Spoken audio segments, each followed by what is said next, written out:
Quels souvenirs vous viennent à l'esprit quand vous regardez la cathédrale? Mon premier souvenir, j'ai entré par le porche de la cathédrale, j'étais déjà évêque, et je suis resté sous le porche. À l'époque, il y avait du danger, et je suis resté devant 20 minutes ou un quart d'heure, 20 minutes avec la procession. Et cette foule de 3000 personnes, il y avait 3000 à ce moment-là, puisque c'était l'année jubilaire.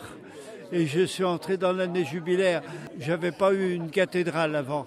Parce qu'à Annecy, il se trouvait que la cathédrale d'Annecy était à Genève. Et je découvrais ce que c'était une cathédrale. Et la plus élevée que je pouvais avoir. Et la plus belle. J'ai dit ce jour-là, et devant l'évêque de Chartres, je me suis excusé après devant lui. J'ai pas choisi, mais j'ai pris la plus belle. Comme dit la chanson. 700 ans de la dédicace de l'édifice, c'est un moment important. Ah, très, très important.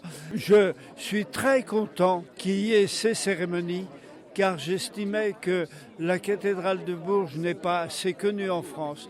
Je pense que ça tient aux communications qui fait que ça, on n'y passe pas régulièrement, mais qu'elle n'est pas plus connue. On connaît Paris et on connaît Chartres.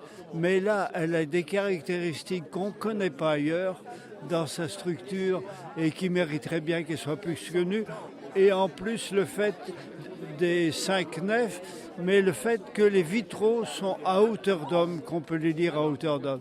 Et c'est merveilleux. La structure elle-même à 3 niveaux, et puis tout tient par uniquement les arêtes, et sans qu'il y ait besoin vraiment de contrefort. C'est extraordinaire. Hein, qu'ils aient réussi quand on voit la taille et le calcul des forces là-dedans, le calcul des forces. Et quand on voit aussi la charpente, j'ai visité la charpente, que tout ça a été fait. Je suis en extase devant de pareils chefs-d'œuvre et de voir la beauté de celle-ci.